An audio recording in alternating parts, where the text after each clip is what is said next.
Assalamualaikum warahmatullahi wabarakatuh.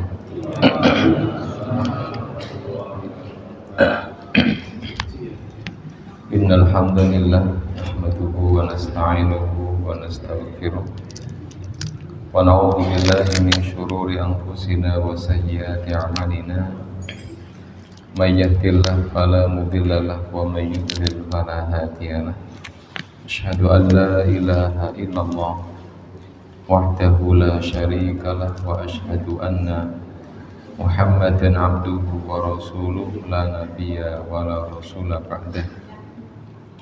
Allahumma salli wa sallim ala nabiyyina Muhammadin wa ala alihi wa ashabihi wa kulli man nahaja bi manhajihi ila yaumiddin.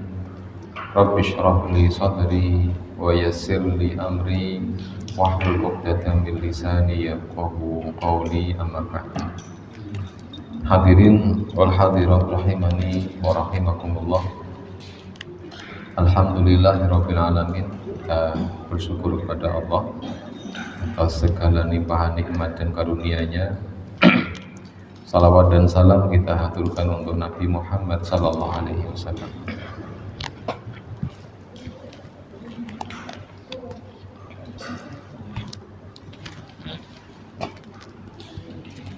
Hadirin hadirat rahimakumullah. Kajian malam ini melanjutkan tentang derajat hidayah ya. Jadi bagaimana Allah memberikan petunjuk kepada hamba-hambanya, itu beberapa cara, beberapa metode, beberapa derajat yang kita bahas di pertemuan sebelumnya sampai ke 8, yaitu simak, mendengar ya. Malam ini kita lanjutkan tentang bagaimana Allah menunjuki hamba-hambanya ke jalan yang lurus ya, sampai kepada surga. Yang ke-9, Faslul martabatut tasi'ah. Urutan ke-9, tingkatan ke-9 adalah al-ilham, yaitu ilham. Apa kata ilham? Ya, dapat ilham begitu. Ya. Petunjuk. Ya. Petunjuk itu hidayah. Jadi kita dapat kemarin ada hidayatul, ada penjelasan umum, ada khusus gitu ya. Sekarang ada namanya ilham. Ilham itu maqamul muhaddisin. Ilham itu khusus spesial untuk makomnya, untuk derajat orang-orang muhaddis. Muhaddisin itu orang yang dibisiki oleh Allah khusus nih. Yang dulu kita pernah bahas di awal tentang sahabat Umar bin Khattab yang dapat bisikan khusus. Faslun al-martabatu tasi'atu martabatul ilham, tentang tingkatan ilham. Qala ta'ala wa nafsi wa ma sawwaha fa'alhamaha fujuraha wa taqwaha. Allah sampaikan bahwa wa nafsi wa ma sawwaha, dan demi jiwa. Allah ketika bersumpah atas nama hambanya, berarti hamba itu ada sebuah kespesialan, ada kekhususan.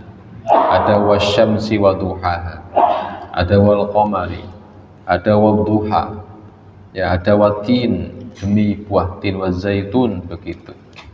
Nah, di sini Allah menggunakan nama nafsun. Apa itu nafsun? Nafsu, jiwa. Wa nafsi wa ma sawwaha, wa nafsin, dan demi jiwa, wa ma sawwaha. Ya. Kalau kita lihat dalam surat Asy-Syams, ya, apalah semua Asy-Syams, ya, wasyamsi wa duhaha, terus wal qamari idza talaha, terus an-nahari idza jallaha, terus wal laili idza yaghshaha, terus sampai was-samai wasyamsi wa duhaha wa nafsi wal qamari, terus wal laili, terus was-sama, terus wal ardi wa ma tuhaha, baru wa nafsi wa ma sawwaha. Wa nafsin, dan demi jiwa, wa ma, dan apa yang sawwaha. Sawwa artinya sama, menyempurnakan. Kata sempurna di sini tidak menggunakan istilah, ada namanya kamil, itu sempurna, syamil itu sempurna. Tapi kata sempurna menggunakan kata sawwa. Sawwa itu secara bahasa itu sama, Pak, seimbang, balance. Jadi kata sempurna bukan lebih, bukan kurang, tapi seimbang itu sempurna. Ya. Jadi orang yang sempurna kolesterolnya berarti orang yang seimbang kolesterolnya. Kelebihan di atas 200 bahaya, kedikitan juga bahaya. Gulanya ketinggian bahaya, kedikitan hipo bahaya juga. Asam urat ketinggian, teng pelendung, ya. Kalau kurang lemas juga karena bahan protein. Gitu. Sehingga sawatnya sempurna, tengah-tengah, ada keseimbangan di situ. Ya. Nah, sawwaha, kami, dan demi jiwa, dan apa, dan serta penyempurnaannya, ciptaannya. Nah, setiap jiwa yang sempurna itu ternyata fa'alhamaha fujuraha wa taqwaha. Fa'alhama, maka kami mengilhamkan ha kepada jiwa itu, fujuraha, fajir, kejahatan, wa taqwaha, dan takwa. Artinya setiap jiwa kita, setiap nafsun jiwa kita itu ada bisikan baik, ada bisikan buruk, dan masing-masing Allah berikan, ya, masing-masing Allah berikan jalannya. Coba dari sini berarti siapa yang mengilhami jiwa menuju keburukan? Siapa yang mengilhami jiwa kita untuk berbuat baik? Takwaha, Allah. Sekarang siapa yang mengilhami jiwa kita untuk fujur, fajir, jahat? Siapa nih? Kita sendiri ya. Coba cek bahasanya apa. Lalu Allah mengilhamkan kepada jiwa itu jalan kefasikan dan ketakwaan. Berarti siapa itu? Berarti siapa itu yang menunjukkan kita kepada kejahatan itu? Kita sendiri ya. Jadi begini, Pak. Jadi gini. Allah itu nih, asalnya setiap kita itu fajir. Asalnya kata Allah begini, kullukum dhalun illa man hadaitu. Setiap kalian itu tersesat. Betul? Illa man hadaitu, kecuali yang aku berikan petunjuk.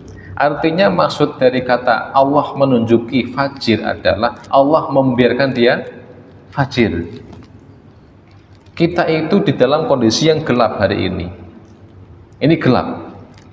Kulukum dolun gelap. Nah, siapa yang Allah berikan dia petunjuk, maka dia akan dapat keterangan, penerangan.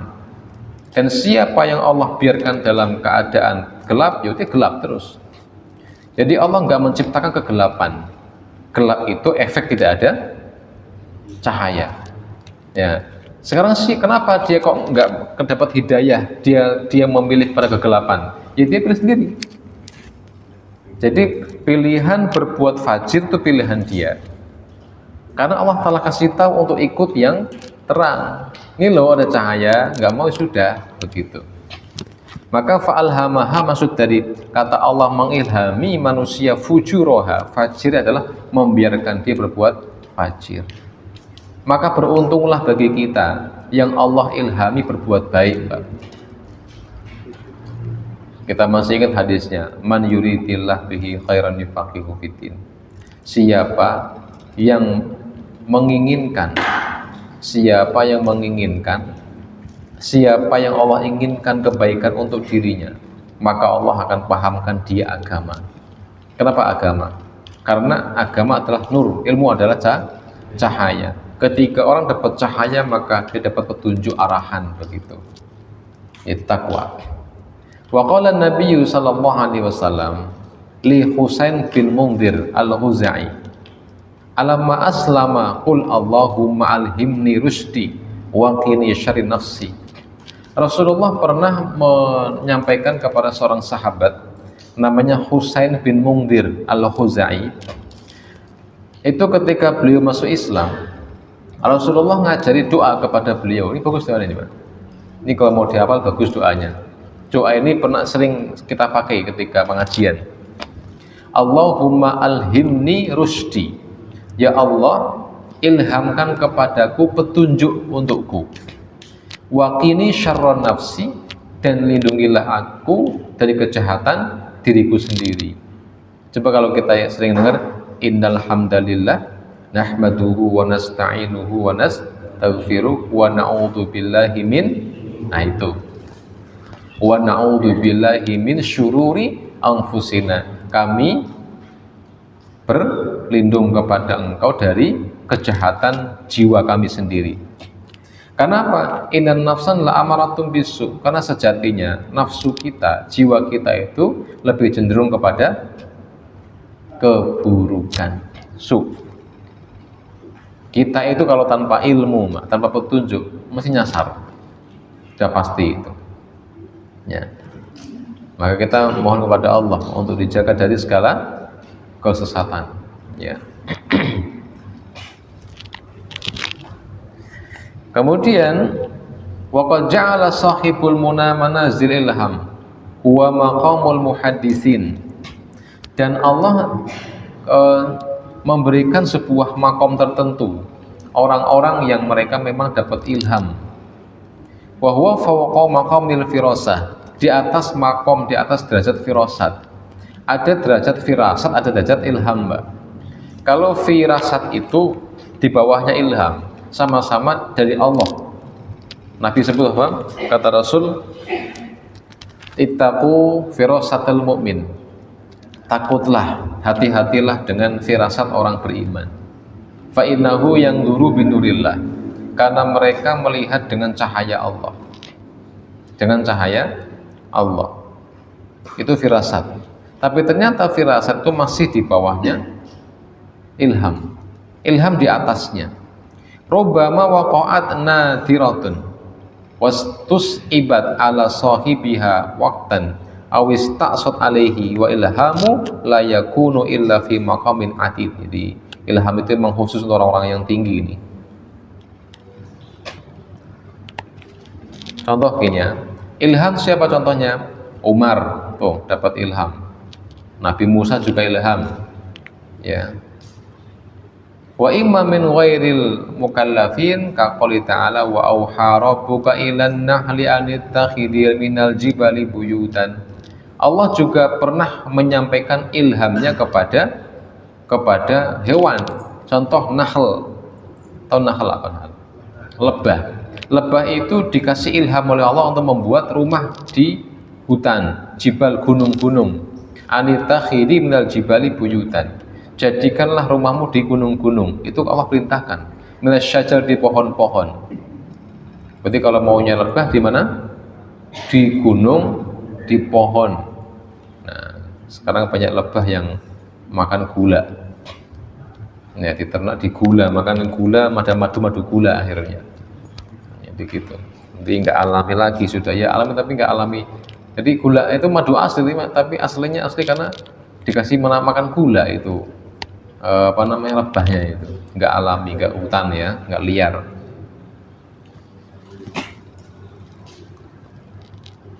Nah, ilham ini ternyata itu dibanding tahdis yang kita pernah bahas dulu, yaitu levelnya siapa? Sahabat Umar bin Khattab, tahdis. Itu ilham diberikan kepada seluruh orang mukmin dengan sesuai dengan kadar keimanan masing-masing. Ya. Makanya kata Nabi, innahu kana fi man qablakum muhaddisun. Sesungguhnya ada orang-orang sebelum kalian itu orang yang muhaddisun. Dia orang biasa, bukan nabi, tapi mendapat bisikan dari Allah Subhanahu wa taala. Fa iyyakun fi ummati ahadun fa huwa Umarun. Kalau ada orang yang mendapat bisikan dari umatku adalah Umar orangnya. Ini khusus Nabi Umar bin Khattab. Kemudian ilham bisa berupa wahyu non kenabian. Jadi nggak harus nabi. Contoh tadi lebah tadi ya. Terus juga hawariyin. Atau hawariyin siapa? Umat Nabi Isa. Pendukung Nabi Isa namanya hawariyin. Wa id auhaitu ilal hawariyin. Hawariyin ya. Lanjut kepada derajat ilham. Ilham dibagi menjadi 3 derajat. Wa huwa ala salasin darajatin. Ada 3 derajat ilham. 1 adalah nabaun yaqa'u wahyan qati'an makrunan bisima. Id mutlaqun naba'al khabar alladzi lahu sya'nun. Falaisa kullu khabar nabaun wa huwa naba'ul khabar an ghaibil mu'adhim. Jadi ada suara yang jelas nyata. Jadi nabaun yaqa'u wahyan qati'an makrun bisima.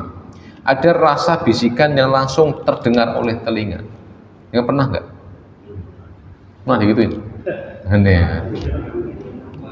Ada bisikan-bisikan tertentu yang terdengar oleh telinga. Telinga mendengar langsung. Ini enggak cuma di hati, tapi kedengar jelas suaranya. Wah, ini biasanya ada orang soleh, itu bisikan malaikat, terdengar suaranya. Ini kisah terjadi di kisah malaikat membisiki seorang sahabat namanya Imran bin Husain.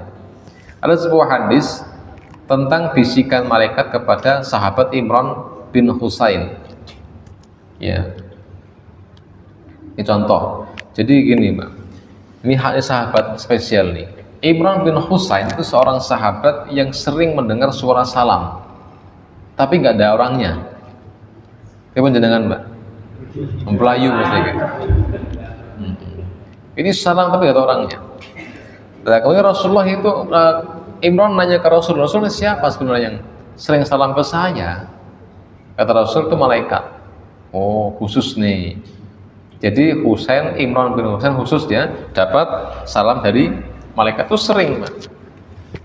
Nah, suatu ketika beliau sakit lebih kurang 20 tahun sampai 30 tahun, lumpuh. Ketika dia sakit, salam masih kedengar terus, suara salam itu tiap hari. Suatu ketika ada orang yang menyarankan sahabat Imran bin Husain untuk berobat dengan kai. Tahu kai? Kai itu besi yang dipanaskan terus ditempelkan. Itu kai namanya, Pak. Nah, kai itu kan dilarang sama Rasulullah. Tapi itu mujarab katanya. Maka hari itu Imran bin Husain pingin nyoba pakai kai, yang itu larangan Rasulullah. Disitulah kata Imran, sejak itulah aku tak lagi mendengar salam malaikat. Kenapa? Sudah gak suka sama Imran, Pak. Gara-gara berobat dengan kai. Ya, walaupun akhirnya beliau tobat dan akhirnya ada salam lagi sampai meninggal dunia beliau di usia 50 tahun.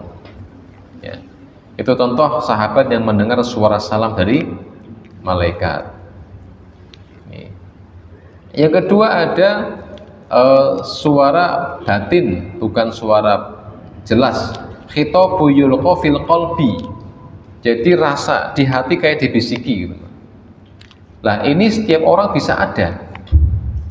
Khitabun yulqa fi qalbihi yuhatibu bihil malak ruhahu. Itu adalah bisikan malaikat kepada ruh jiwa kita. Kama fi hadisil masyhur, sebagaimana dalam hadis yang cukup masyhur yang terkenal, innalil malaki lammatan bi qalbil ibni Adam.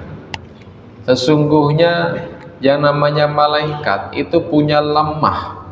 Malaikat punya lammatun, punya apa bahasanya? Bisikan di hati manusia. Wali syaitani lammatan, setan juga punya bisikan. Setiap kita punya dua, satu malaikat, satu setan. Yang kedua-duanya bisik-bisik. Falammatul malak, adapun bisikan malaikat adalah i'adu bil khair wa tasdiqu bil wa'di, yaitu i'adu artinya mengingatkan kepada kebaikan-kebaikan, berbuat baik. Nah, setiap kita mau berbuat jahat ada bisikan rasanya kan, iya tidak, iya tidak. Ini kalau di film-film kartun tuh ada, nanti kan ya, yang kanan putih-putih, ada bunder-bunder atasnya itu, yang kiri merah bawa tongkat, ada merah, ada sewiwinya lagi. Itu ternyata ada hadisnya itu. Itu yang membuat kartun pinter juga, pernah ngaji dia berarti. Jadi ngerti. Ada hadis, jadi kalau itu malaikat tasdiqu bil wa'di, yaitu diajak untuk membenarkan peringatan-peringatan Allah, mengingat neraka, mengingat surga, mengingat alam barzah begitu. Walammatu syaitan, adapun bisikan syaitan adalah i'adu bisyarri, untuk mengajak-ngajak kepada keburukan. Wa takdzibu bil wa'di, dan mendustai hari pembalasan, ancaman dari Allah ya. Summa qara'a, ketika Rasulullah menerangkan hadis ini, Rasul kemudian menyebut sebuah ayat Al-Baqarah 268. Asy-syaitanu ya'idukumul faqra wa ya'murukum bil fahsya wallahu ya'idukum maghfiratan minhu wa fadla. Asyaitanu, adapun setan, ya'idukumul faqra, menakut-nakuti, menjanji-janjikan, menakut-nakuti engkau al-faqra, kepada kefakiran. Ini penting. Jenengan pernah nggak takut bangkrut, takut miskin? Nah, sering. Bahaya itu setan itu. Berarti kalau sering ada bisikan-bisikan, esok gue melarat, esok gue bangkrut, nah setan. Asyaitonu ya'idukumul faqra. Setan itu nakut-nakuti kamu pada kefakiran. Ketika orang takut fakir, takut miskin, maka ya'murukum bil fahsya, maka mereka akan mengajakmu berbuat fahsya, keji. Koruptor itu dia mencuri bukan karena miskin, tapi takut gaji dia besar, tapi dia tahu besok kalau saya pensiun, saya butuh uang dan saya butuh uang banyak, begitu. Maka dia numpuk dulu ketika menjabat, betul ya? Tumpuk sebanyak-banyaknya 11.000 triliun, ya. Oh, itu karena takut miskin, takut besok nggak bisa makan, sehingga dia mencuri hari ini. Maling ketika nyolong bukan lapar, tapi takut lapar. Kalau lapar nggak mungkin lari, dia lemes lah Pak ya. Iya. Tapi kan takut lapar, besok ini kalau saya nggak nyolong malam ini, besok nggak makan saya. Lah begitulah akhirnya nyolong malamnya. Padahal besok Allah telah siapin rezeki yang halal, tapi dia nyolong malam hari, ya selesai, gebuki wong kan, begitu. Jadi setan tuh begitu, nakut-nakuti kemiskinan. Sebaliknya, yaitu kumul maghfirah, Allah itu menjanjikan ampunan, menjanjikan ampunan dan karunia-Nya. Maka di sini kelihatan orang-orang yang beriman itu hidupnya optimis. Kalau orang-orang yang imannya tipis seperti tisu belah 7, itu berarti gampang pesimis, Pak. Nah, maka pesimis optimis itu ternyata tergantung iman. Coba deh gini, ada orang bunuh diri. Kenapa dia bunuh diri? Pesimis, putus asa, wis nggak mungkin rampung masalah ini, tak gantung bayar, begitu. Dia lupa inna ma'al usri yusra. Setiap ada masalah ada solusi. Yakin nggak sih? Yakin. Bukan cuma 1, 2, 3, banyak solusi. Satu masalah yang muncul banyak solusi. Bukankah Allah telah ngasih tahu kita dari kecil? Kita ketika dalam kandungan ibu, berapa rezekinya? Jalannya cuma 1, plasenta. Ketika lahir dipotong oleh Bu Bidan, padahal tuh satu-satunya jalan rezeki, dipotong juga tuh, tega sekali. Dipotong oleh Bu Bidan, diganti nggak sama Allah? Ganti apa? ASI, berapa dapatnya? 2 kan, kanan kiri, 1 potong ganti 2. 2 tahun disape, 2 hilang, diganti apa? Timun, jengkol, pete, kerupuk, buntil, kacang hijau, tahu sumpel, nggak kehitung, Pak. Itulah hidup ini. Ketika Allah mengambil 1 jatah rezeki kita, sebenarnya mau diganti lebih. Ya, coba pohon singkong dipotes, berapa kilo seminya? 2, 3, 4, begitu. Begitulah hidup ini. Ketika diputus ada tambahan. Ya, makanya tadi Allah itu menjanjikan apa? Karunia. Kalau setan menjanjikan kefakiran. Bagi kita orang Islam itu ada ono Gusti Allah lah, terus gampang. Tuhan yang pernah menolong kita di saat yang lalu akan menolong kita lagi di hari ini. Bapak Ibu sampai hari ini sudah merasakan menghadapi banyak masalah nggak?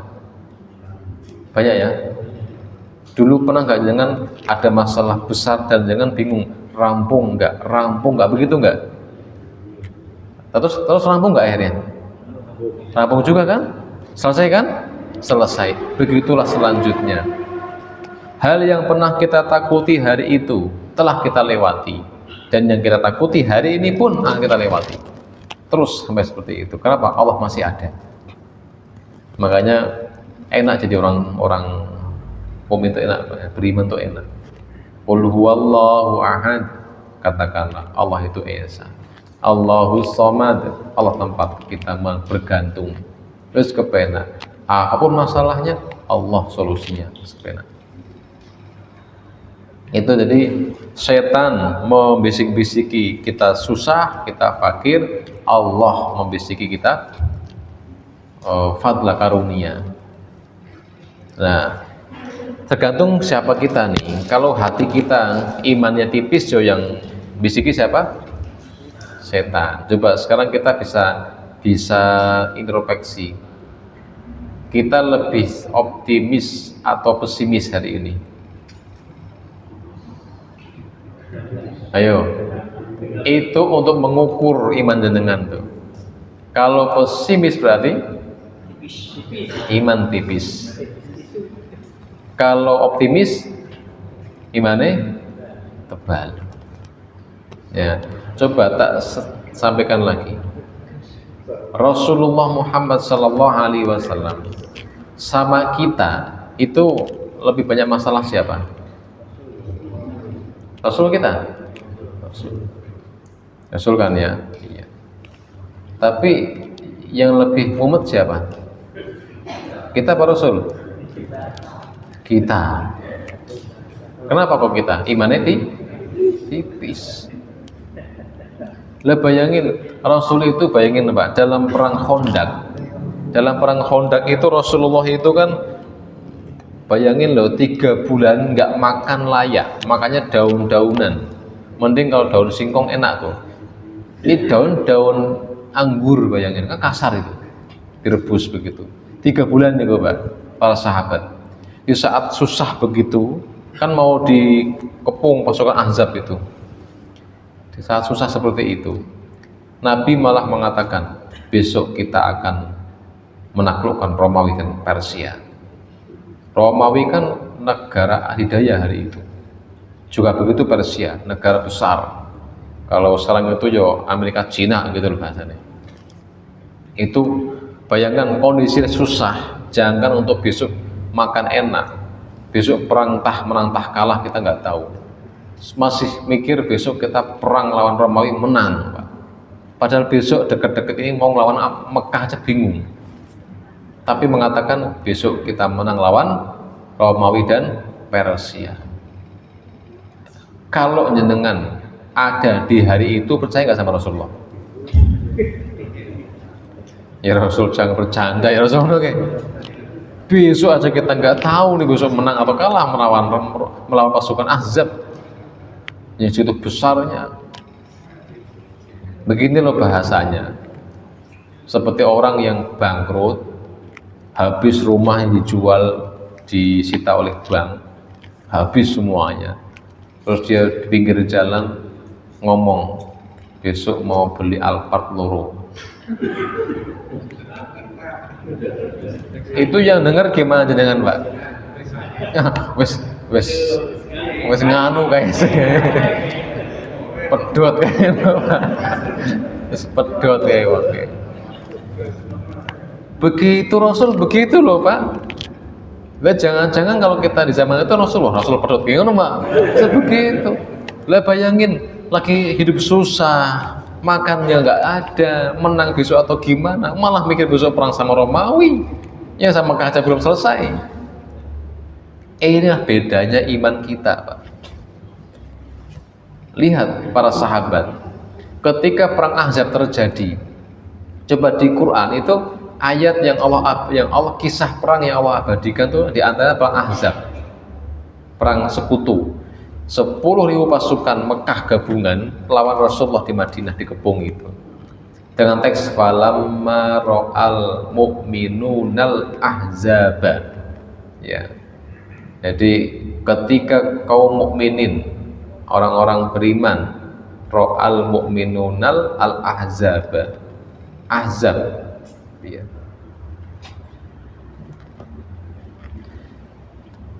Ketika pasukan kaum muslimin itu melihat pasukan Ahzab, qalu kata mereka, Nih Pak, coba bayangin deh jangan pasukan kecil dikepung hanya bentengnya pakai parit tok, itu hanya parit bentengnya, sedangkan musuhnya berjumlah 10.000 pasukan gabungan, ahzab gabungan, sekutu.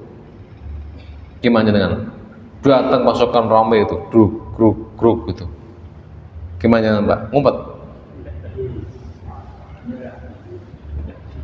Lihat orang beriman, para sahabat, walamma ra'al mu'minunal ahzab, ketika orang-orang beriman, para sahabat melihat pasukan sekutu telah datang mengepung Madinah, qalu, kata mereka, hada ma wa'adanallah wa rasuluh, ini nih yang Allah janjikan, ini Allah janjinya pasti benar, Rasul pun janji pasti benar, wasadaqallah wa rasuluh, dan mereka membenarkan janji Allah dan Rasulnya. Apa? Kita akan menang.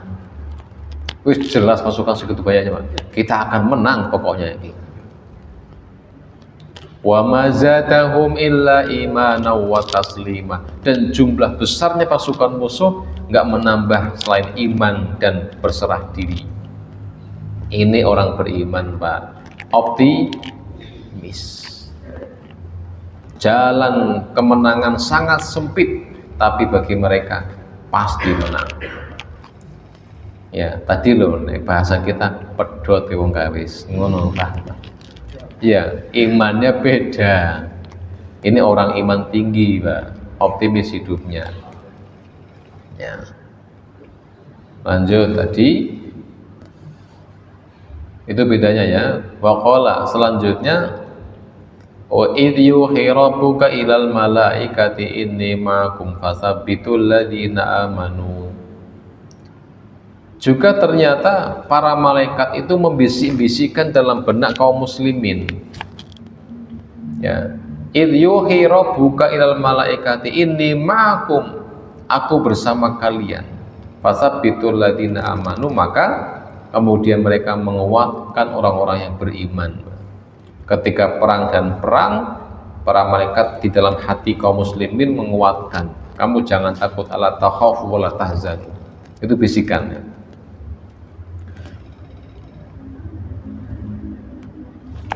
Selanjutnya,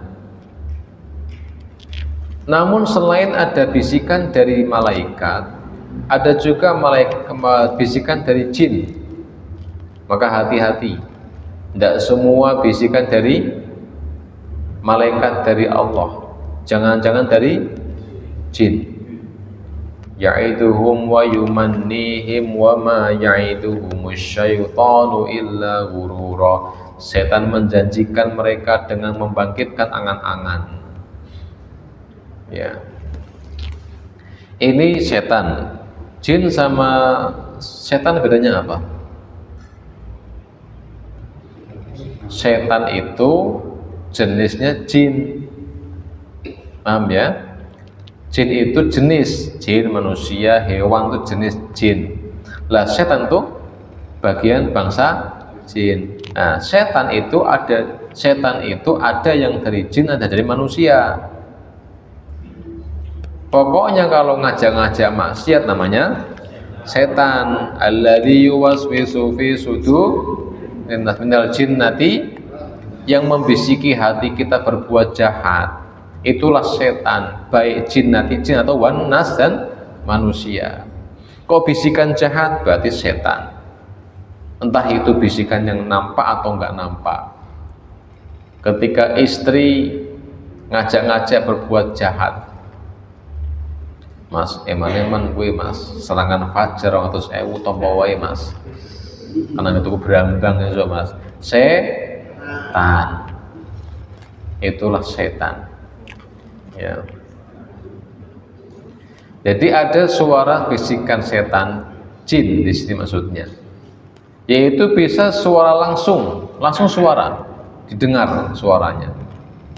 Itu biasanya dukun-dukun gitu, Mas. Semakin iman kuat, makin dengar suara malaikat.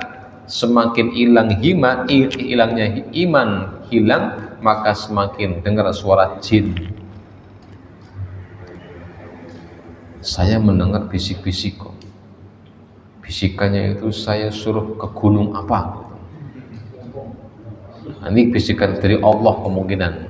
Ntar dulu, kalau orang ini rajin ibadahnya, jamaahnya rajin ke masjid, baca Qur'annya rajin, tahajud rajin, mungkin dari Allah iya. Ini sholat orang tahu, maksiatnya rajin, bisikan dan Gusti Allah jari itu setan itu paling pak. Jadi bisikannya itu sesuai dengan siapa kita, dekat kemana kita.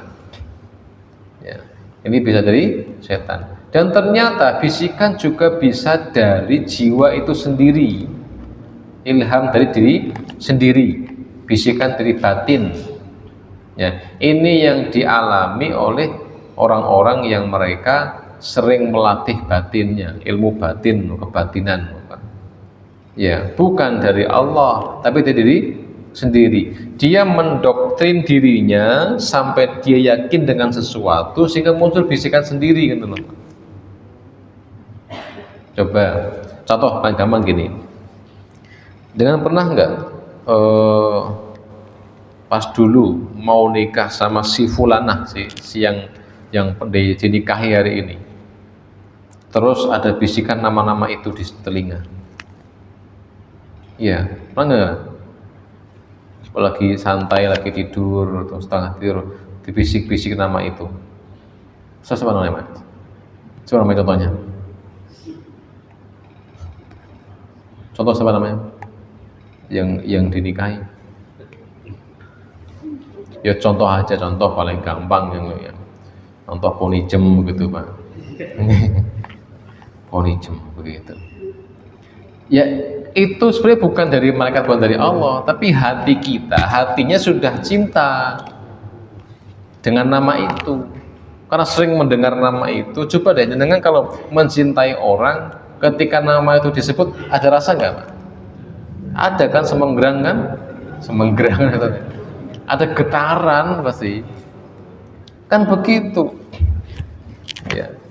Nah, itu nempel dalam hati sehingga ketika kita tidur itu nama itu muncul. Lah yang salah paham, wah istikharah dadi iki. Oh no, san Gusti Allah iki jenenge nyemetu ngono, Pak. Itu bukan Allah, itu memang cintamu yang sudah dalam muncul dalam benak tipe alam sadar begitu, Pak. Begitulah akhirnya. Jadi istikharah itu macam-macam ya. Ini bukan dari Allah, dari hati sendiri. Kemudian tingkatan ilham ada tingkatannya. Pertama naba, yaitu berarti ada berita ilahi yang tegas, ada berita dari Allah. Tadi bisikan malaikat, ya. Terus ilham berupa lihat, terlihat, nampak, kelihatan, Pak. Jadi ilham berupa kelihatan secara fisik, ya nampak.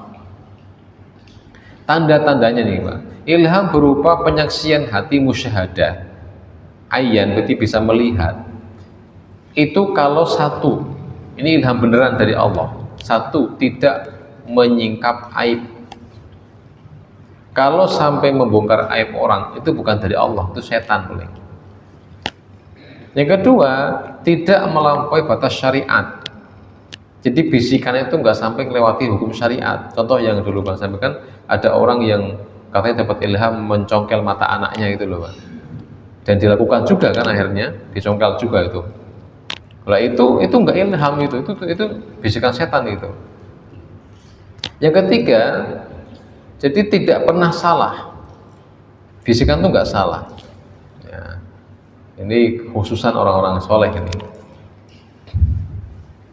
Selanjutnya ada ilham murni, hakiki. Ini tingkatan tertinggi. Kebersihan hati, keikhlasan dalam beribadah, akal yang normal, yang sehat, itu semua menjadi penyebab, menjadi sumber, menjadi penyebab adanya ilham dari Allah Subhanahu wa taala. Ini orang tertentu nih. Ya, ini ilham selesai. Ya, terakhir yang ke-10 ada namanya hidayah berupa ru'yan shadiqah, yaitu mimpi yang benar. mimpi yang benar. Nabi bersabda, ar-ru'ya shadiqatu juz'un min sittati wa arba'ina juz'an min nubuwah. Mimpi yang benar adalah satu bagian dari 46 bagian kenabian. Ada 46 tanda kenabian, dan di antara adalah mimpi yang benar. Jadi Rasulullah sebelum mendapat wahyu pertama itu mimpi dulu. Sering mimpi, apa mimpinya? Mimpinya Nabi itu melihat matahari terbit. Terus begitu, kayak fajar, dia bangun lagi, mimpi lagi, itu lagi terus. Sejak itulah beliau langsung rasanya pengen menyendiri terus, pengen tahanus, pengen nyendiri, pengen murung, bahasa pengen melo ngono, Pak. Akhirnya beliau mencari gua, muncullah ketemu gua Hira. Sering ke situ nyendiri, pulang lagi, terus begitu.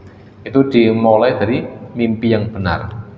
Apa tadi? Mimpi melihat matahari terbit. Itu Rasul. Ya, itu beliau merasakan 6 bulan, Pak, bayangin. Setengah tahun mimpi itu terus. Itu tanda Rasul akan jadi nabi. Ya. Ru'yan sholihatun, ru'ya sholihatu juz'un min sab'ina juz'an tadi. Hadis yang lain mengatakan bahwa tanda kenabian ada 70 dan satunya adalah mimpi yang benar. Lah, mimpi yang benar adalah satu tanda pertama seorang nabi merasakannya. Ru'yan shadiqah. Apakah manusia biasa bisa mimpi yang benar ini? Ubadah bin Samit mengatakan, ru'yal mu'mini kalamun yukallimu bihi rabbuhu yab'abduhun fi naumi. Mimpi seorang mukmin adalah kalam yang digunakan Allah untuk bicara kepada hambanya dalam tidur. Bisa, Pak. Kita mimpi terus Allah menyampaikan suatu kata-kata ke kita. Dampaknya apa? Dampaknya setelahnya kita makin semangat ibadah, senang ibadah. Imam Mahdi yang akan datang di akhir zaman, itu dia nggak tahu kalau Imam Mahdi, dia nggak sadar. Dia tahunya itu langsung dadakan ketika malam-malam hari di usia 40 tahun tepat. Itu malam dia mimpi. Anehnya pagi-pagi langsung berani, muncul keberanian, langsung makin sergap ibadahnya, makin soleh, makin bertakwa, total berubah gitu. Langsung menggerakkan pasukan untuk melawan kezaliman Raja Arab Saudi. Begitu. Itu mimpi yang benar. Ada ru'yan sebagai mubasyirat, ada mimpi yang menjadi kabar gembira. Lam yubqa minan nubuwah illal mubasyirat, tidak tersisa dari kenabian kecuali kabar gembira. Kala wa mubasyirat ru'ya sholihatu yarahal mu'min aw tarallahu. Ya, mubasyirat adalah ru'yan, mimpi yang dilihat seorang mukmin atau diperlihatkan kepadanya. Jadi makanya kalau mimpi baik disuruh menghabarkan ke orang lain. Kita disuruh untuk mengkisahkan. Tapi kalau kabar mimpi buruk jangan.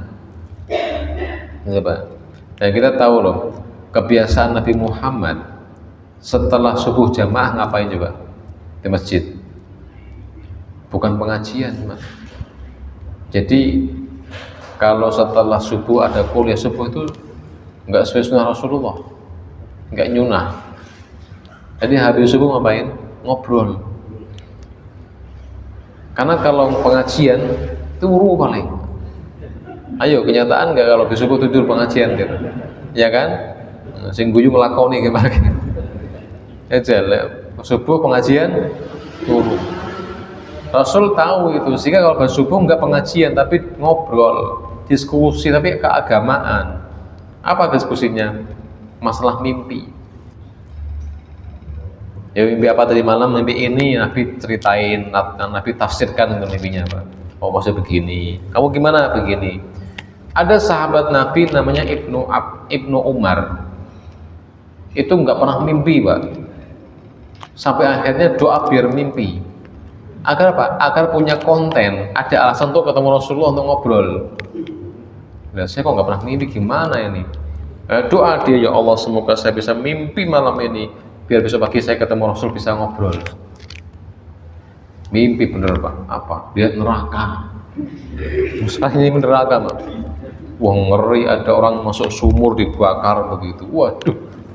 bangun jengkelek pagi-pagi. Mimpi apa semalam ya Rasul? Saya mimpi neraka ya Rasul. Orang dibakar di sumur gitu. Apa kata Rasul? Ni'ma rajuli Ibnu Umar. Sebaik-baik laki-laki adalah Ibnu Umar. Ini orang ini paling baik dia. In qoma minal lail, kalau mau tahajud. Paham ya? Orang yang paling baik itu Ibnu Umar kalau mau tahajud. Tapi sejak itulah Ibnu Umar nggak pernah ninggalin tahajud sampai meninggal dunia. Itu jadi orang soleh mimpi neraka, Pak, bukan surga. Ya.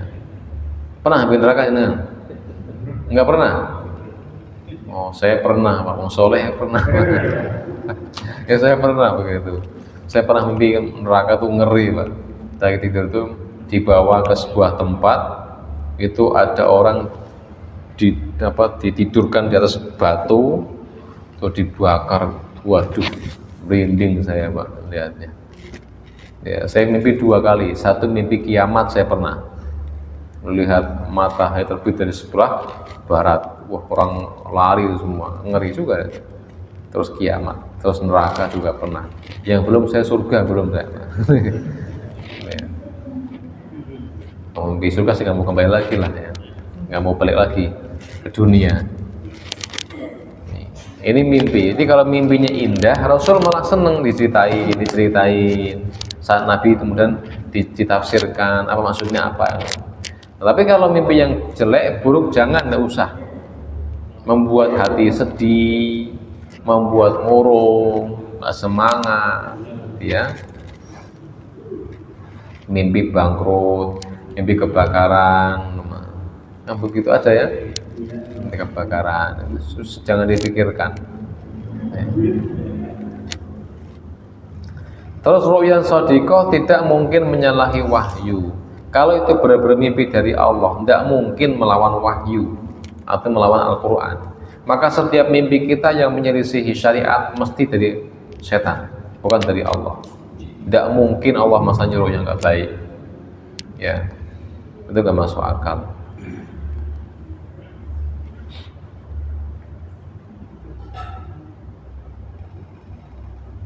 Terus contoh, bukankah adanya adzan mimpi kan? Betul? Siapa yang mimpi? Sahabat siapa? Lupa namanya saya. Sahabat siapa yang mimpinya jadi hukum adzan akhirnya? Diingat gak nih? Saya lupa namanya siapa. Kita cek dulu ya.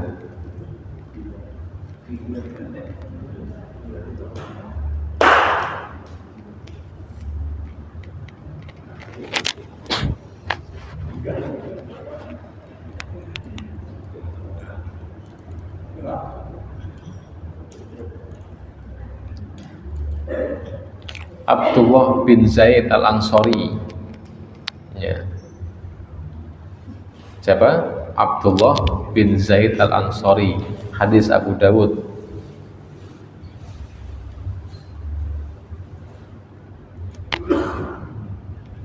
Nah, terus Umar juga mimpi yang sama. Nah, dulu gini, dulu ketika ada perintah sholat 5 waktu berjamaah, itu kan Rasul kan diskusi masalah sahabat-sahabatnya. Wahai sahabatku, kira-kira pakai apa ya untuk biar ada waktu tertentu kita jamaah bareng-bareng, bisa gabung di masjid sholatnya. Satu bilang, lonceng ya Rasul, teng gitu. Oh, Nasrani gitu. Rasul pakai api dinyalakan, tanda berarti sudah sholat. Itu Majusi, trompet. Nah, itu Yahudi. Nah, itu bingung pakai apa ya? Kita udah kehabisan cara kan, Pak? Beduk. Beduk dulu, belum ada beduk dulu, Pak ya. Akhirnya dipendinglah rapat ditunda besok ya. Lah malamnya Abdullah bin Zaid al-Ansari mimpi suara adzan. Juga Umar bin Khattab juga mimpi yang sama. Maka pagi-pagi kata Abdullah bin Zaid, ya Rasul, saya kok mimpi mendengar suara takbir, syahadat begitu, sampai tahlil, ada ahya 'alas shalah begitu. Kamu hafal? Hafal ya Rasul? Coba deh. Bagus itu. Mana Bilal? Kan dia bagus suaranya. Bilal ikuti Bilal. Bilal suruh latihan azan. Itulah mulai azan dipraktekkan dalam sholat. Artinya perintah azan lewatnya mimpi sahabat, Pak. Bukan mimpi Rasulullah. Sahabat yang lewat sahabat Abdullah bin Zaid al-Ansari untuk proses perintah azan itu. Itu luar biasa kan ya? Artinya ternyata proses terbentuknya syariat Islam itu lewat para sahabat juga. Enggak langsung, enggak hanya Rasulullah saja, tapi ada keterlibatan para sahabat Nabi ke mimpi. Lah kalau mimpinya Nabi mesti itu wahyu. Kalau manusia biasa bukan wahyu. Ya.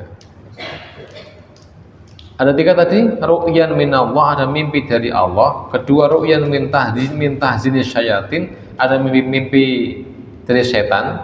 Yang ketiga, ada mimpi yahdusu minal mar'i nafsah, yaitu mimpi dari jiwanya. 3. Ada 3 kemungkinan. Ketika kata mimpi, 1 dari Allah, 2 dari setan, 3 dari alam bawah sadar, Pak. Ya coba deh. Jenengan mau tidur kondisi haus sekali, Pak. Siang-siang Ramadan, panas itu, Pak, Ramadan. Ketiduran siang-siang, mimpinya apa mimpinya? Es kuwut lagi. Ya. Mimpi es cendol, Pak. Itu bukan mimpi malaikat, itu bukan dari Allah. Itu dari alam bawah sadar, karena kita lagi pengennya ngombe kan, Pak. Ya. Tapi ada sahabat Nabi yang mimpi dari Allah langsung, Pak. Siapa? Namanya Abu Umamah Al-Bahili. Itu sahabat Nabi yang ketika masuk Islam itu satu kampung membencinya, sehingga dia mau masuk kampungnya nggak boleh, diusir. Maka dia tinggal di pinggir kampung sementara di bawah pohon. Kondisi lapar sekali, dia nggak dikasih makan oleh kaumnya. Lapar, haus, ketiduran, Pak. Mimpi minum susu unta. Susu unta, mimpinya begitu, Pak. Ketika bangun itu masih kerasa di mulutnya susu unta dan perutnya kenyang, bahkan dia sendawa, Pak. Wah, ini dari Allah ini, Pak. Ini orang soleh begitu itu. Kenapa? Pas poso-poso ngimpi minum susu unta, apa sudah? Ini bukan orang soleh, kayak orang salah nih kucing. Mengapa mimpi benar banyak di akhir zaman? Jadi mimpi yang benar, mimpi shadiqah tadi ya, karena jauh dari masa kenabian. Ternyata semakin zaman makin akhir akan semakin muncul mimpi-mimpi yang benar. Tapi ingat, orang soleh ini, orang soleh jangan ngaku-ngaku deh, kenapa yang mimpi mabengi ngono. Oh, tahu jamaah, setan ini Pak. Oke. Jadi mimpi yang benar kalau orangnya soleh begitu. Nah ini ya, syarat mimpi itu benar. Ini syarat, jadi itu ukuran. Itu dari Allah, bukan dari setan. Ya. Orang ini punya sifat-sifat berikut.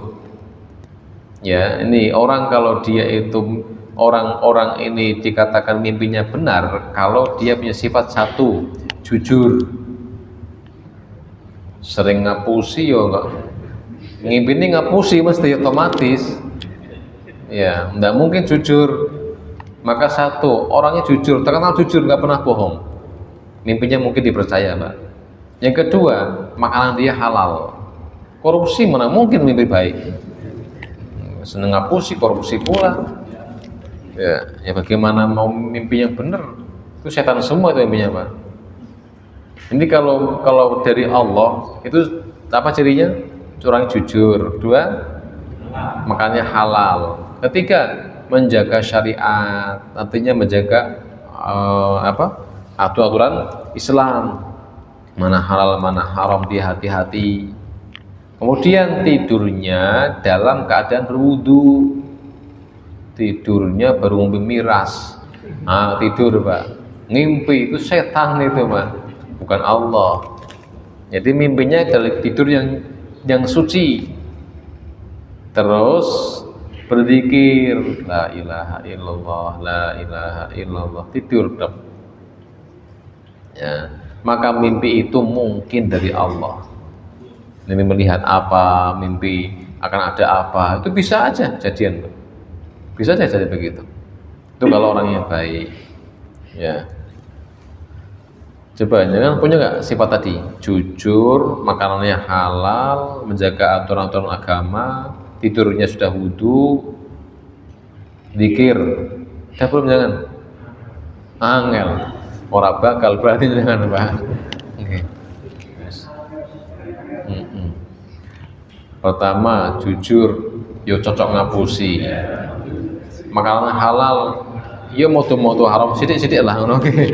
Yang mau sing eman-eman lah sidik, jadi kalau ada serangan fajar piro 50.000 haram, gak buka 200 halal loh. Waduh. Ya. Menjaga syariat, aturan-aturan agama, melanggar terus. Tidurnya suci, wudu, dongkober. Nah, orang-orang kayak gini yang mungkin mimpinya nggak bener, terus waktu paling benar ketika mimpi ini, Pak, nih, kapan mimpi itu juga menjadi ukuran itu mimpi dari siapa. Satu, ketika mendekati sepertiga malam. Nah, mimpinya itu mendekati sepertiga, langsung bangun jam 3, jam 2 langsung sholat. Nah, itu mungkin dari Allah itu, ya, bukan jam 10 mimpinya. Lagi ngaji tidur mimpi apa? Oke. Kalau waktu mimpi paling buruk kapan? Yaitu awal waktu. Mimpi paling buruk. Mimpi paling buruk yang mungkin dari setan adalah mimpi di waktu awal waktu jam 10 sampai 12. Itu lagi kuat-kuatnya setan. Ya betul. Qul a'udzu birabbil falaq min syarri ma khalaq. Itu setan kan waktu malam. Falak itu ketika mulai gelap. Ya. Amin. Qul a'udzu birabbil falaq min syarri ma khalaq wa min syarri ghasiqin idza waqa. Ketika mulai gelap itu, Pak. Mulai gelapnya. Lah mulai sejak mendekati fajar, mulailah itu mimpi dari Allah datang. Nih, jadi kalau mimpi bangun jam 11, nah setannya gimana, Pak? Lihat jam. Ya, itu juga pengaruh. Selain sifat orangnya juga kapan mimpinya. Gampang kan ya? Hanya mobil ngimpinya, enggak, Pak? Bisa biro jam setengah 11. Kepala setan masih urusan iki ngono. Jadi ngerti lah kita. Mimpi ada malaikat yang bertugas menampilkannya. Oh, ternyata ada malaikat khusus yang tugasnya masang layar tancap, Pak. Dibuka layarnya, nih lihat nih. Ya, itu ada petugas khusus malaikat itu. Yang tugasnya apa? Menampakkan mimpi. Ya, bahasa kita buat slide, bahasanya, Pak. Okay. Itu malaikat khusus itu. Ada nasihat dari Imam Malik tentang mimpi, kata beliau, ru'yan juz'un minal wahyi. Mimpi adalah bagian dari wahyu. Ayal abu biwahyillah, apakah kalian bermain-main dengan wahyu Allah? Ya. Maka sangat mengingkari tafsir mimpi. Sehingga Imam Malik cenderung untuk tidak mau menafsiri mimpi. Ya, karena resiko, beliau mengatakan itu resiko, lebih baik tidak. Intinya untuk mimpi ini untuk orang biasa jarang, apalagi sampai pada level menafsirinya, Pak. Karena tafsir kan masalah kebaikan. Tapi kalau tafsir itu untuk kebaikan boleh. Tadi misalkan tadi kayak Ibnu Umar tadi kan, kamu orang yang terbaik kalau mau sholat. Itu kan tafsir Rasulullah kepada Ibnu Umar. Begitu, boleh begitu. Untuk nasihati ya, sebagai wasilah nasihat. Itu tentang mimpi. Ya, selesai tentang tingkatan hidayah. Rampung, kita akan bahas di pertemuan lain insyaallah pada bab-bab selanjutnya. Oke, sekian kajian malam ini. Ada yang mimpi nggak? Nggak ada yang mimpi ya? Nggak ada yang mimpi. Setan mimpinya Pak. Oke. Ya. Ya, sekian dari saya, semoga bermanfaat. Ditutup dengan doa kafaratul majlis. Bismillahirrahmanirrahim. Subhanakallahumma wa bihamdika asyhadu an la ilaha illa anta astaghfiruka wa atubu ilaik.